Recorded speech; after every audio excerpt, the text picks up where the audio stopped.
And now reprogramming America. That's the focus of tonight's angle.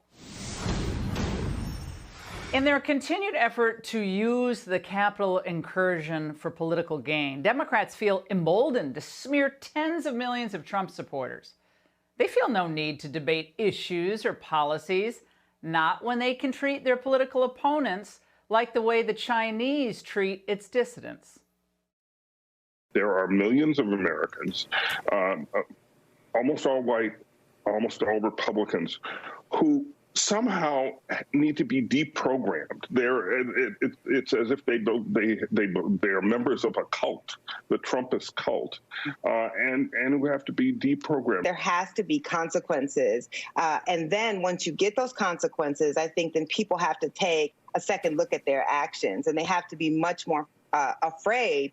I think a lot of people are going to have to be deprogrammed. Now, what will this deprogramming look like? What form will it take? Well, they're not just referring to holding the January 6th rioters criminally accountable, which we want to happen as well. This re-education will run the gamut and requires public shaming, loss of jobs, loss of college scholarships, perhaps loss of the right to travel or even use a bank.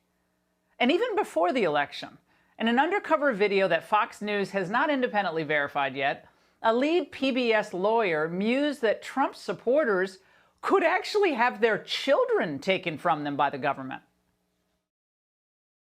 You know what Biden means? To go through all the Republican voters and Homeland Security will take your children away. How about that? And we'll put them into re-education camps.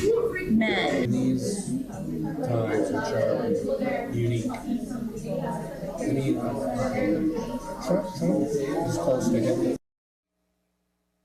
Okay, so Trump is Hitler, but these people are for setting up camps.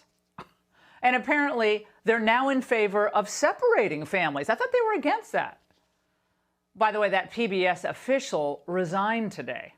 But I bet a lot of liberals agree with them, only they don't need camps. They have the schools, they have the universities, and they're busy right now force-feeding a new generation lies or half-truths about America, also about current events and about our founding.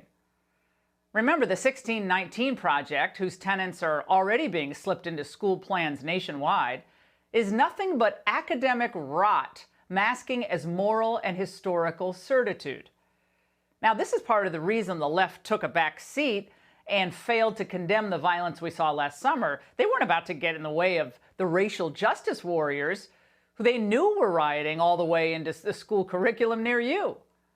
And while the violence committed by their political comrades was inconvenient, leaders in blue havens like Minneapolis, LA, New York, they made the decision to downplay, ignore, or even justify the violence.